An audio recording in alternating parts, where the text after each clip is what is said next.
जन्नत का सफ़र तमाम सब्र का सफ़र है। जन्नत में वही पहुँचेगा जो सब्र की तलखियों को सहने के लिए तैयार होगा।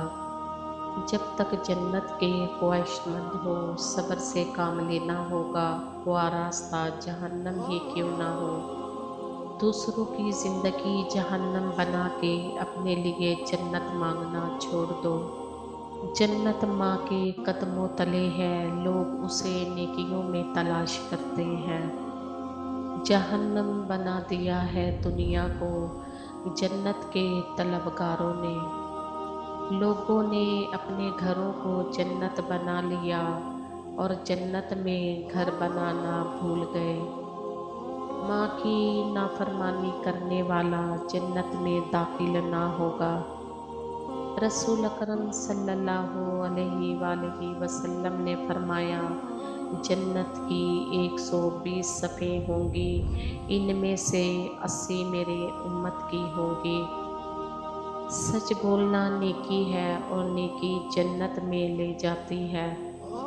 इंसान को दुनिया में अपनी जन्नत बनाने के लिए भेजा गया है, मगर इंसान दुनिया को ही अपनी जन्नत बनाने में मगन रहता है। तुम जन्नत में दाखिल नहीं हो सकते जब तक मोमिन ना बन जाओ, और मोमिन नहीं हो सकते जब तक एक दूसरे से मोहब्बत ना करो। जिनको मिलते हैं नेक हमसफ़र, उनकी तो ज़िंदगी ही जन्नत बन जाती है। फिरदौस जन्नत में लाख हूरों का तसव्वुर सही, मैं एक शख्स के से निकलूं तो वहाँ तक पहुँचूं। अमन से ज़िंदगी बनती है, जन्नत भी जहन्नम भी। ये खाकी अपनी फितरत में ना नूरी है ना नारी है।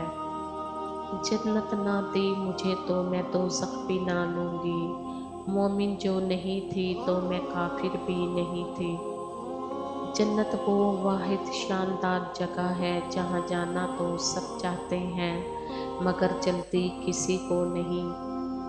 एक गलत पासवर्ड से मामूली मोबाइल नहीं खुलता, तो गलत तर जिंदगी से जन्नत के दरवाजे कैसे खुल सकता है। जिस शख्स के दिल में ज़रा बराबर तकब्बुर होगा, वो जन्नत में नहीं जा सकता। रसूल करम सल्लल्लाहु अलैहि वसल्लम ने फरमाया, मैंने जन्नत में झांक कर देखा तो मुझे अहले जन्नत में ज़्यादा तादाद गरीबों की नज़र आई। अगर जन्नत अपनी मर्ज़ी की ज़िंदगी गुजारना चाहते हो तो इस दुनिया में अपने रब की मर्ज़ी की ज़िंदगी गुजारो।